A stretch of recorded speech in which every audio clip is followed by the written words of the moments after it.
Friends, ఇప్పుడు మనకి teacher attendance యాప్లో ఎంప్లాయీస్ యొక్క సబ్ కాస్ట్ ఎంటర్ చేయాల్సిందిగా ప్రభుత్వం నుంచి ఆదేశాలు అందాయి. దానికి గాను మనకి ఎంప్లాయీస్ అందరూ కూడా, అంటే ఒకళ్ళనే కాకుండా ఆల్ క్యాడర్స్ అందరూ కూడా, ఎవరైతే మన ఫేషియల్ అటెండెన్స్, స్కూల్ అటెండెన్స్ ద్వారా అటెండెన్స్ నమోదు చేస్తున్నారో వాళ్ళందరూ కూడా ఫేషియల్ అటెండెన్స్లో వారి యొక్క సబ్ కాస్ట్ నమోదు చేయాలి. ఇక్కడ చాలామంది అనుకుంటున్నారు ఓన్లీ ఎస్సీ ఎస్టీ ఎంప్లాయీసే వారి సబ్ కాస్ట్ నమోదు చేయాలనుకుంటున్నారు. అది కరెక్ట్ కాదు. ప్రతి ఎంప్లాయీ కూడా వారి యొక్క క్యాస్ట్ దాన్ని బేస్ చేసుకుని చేయాలి. దానికి గాను ఇక్కడ చూపించినట్టుగా మనకి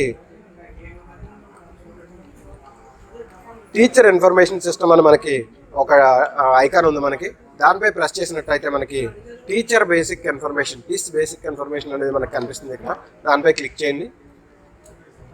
క్లిక్ చేసిన తర్వాత ఎంప్లాయ్ యొక్క పూర్తి డీటెయిల్స్ అన్నీ కూడా మనకు కనిపిస్తాయి. బేసిక్ ఇన్ఫర్మేషన్ కింద ఉన్న ట్యాబ్ మనం చూసినట్టయితే క్యాస్ట్, అక్కడ మనకు వచ్చేటప్పటికి మొత్తం అన్ని క్యాస్ట్ల యొక్క వివరాలు అక్కడ కనిపిస్తాయి. మీకు సంబంధించింది ఏదైతే అది మీరు క్లిక్ చేసినట్టయితే ఇక్కడ కనిపిస్తుంది. మనకి ఎప్పుడైతే క్యాస్ట్ ఒక దానిపైన క్లిక్ చేయగానే మీకు కింద సబ్ కాస్ట్ ఎనేబుల్ అవుతుంది. దానికి మీ సీరియల్ నెంబర్ చూసినట్టయితే ఎందులో ఉంటుందో మీకు సంబంధించిన క్యాస్ట్ ఏదో చూసి దాన్ని మీరు ఇక్కడ సబ్మిట్ చేసి మీరు సబ్మిట్ బటన్ కొట్టండి.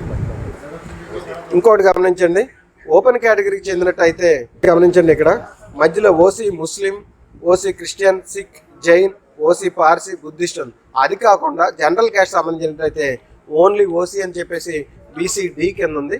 దానిపై క్లిక్ చేయండి. క్లిక్ చేయగానే మీకు సబ్ కాస్ట్, ఓసీలో కూడా సబ్ కాస్ట్ కనిపిస్తుంది. ఇవన్నీ కూడా పాత్ర, నాగరాజులు, కూరకాల, కాశీ, క్యాపిటల్, చాలా రకరకాలు ఉంటాయి. అలాగే అదర్స్, ఇందులో కూడా లేని ఏమైనా ఉన్నట్టయితే అదర్స్ పైన క్లిక్ చేసి మీరు సబ్మిట్ చేయండి. ఈ విధంగా ఇక్కడ ఇవ్వబడిన క్యాస్ట్లో మీకు సంబంధించిన క్యాస్ట్ ఏదైతే అది క్లిక్ చేసి సబ్ కాస్ట్పై మీరు క్లిక్ చేసి, అదే బీసీసీ అయితే ఉందనుకోండి, బీసీసీకి గమనించినట్టయితే ఇక్కడికి వచ్చేటప్పటికి దళిత్, క్రిస్టియన్ అనే ఒకటే ఆప్షన్ ఉంటుంది.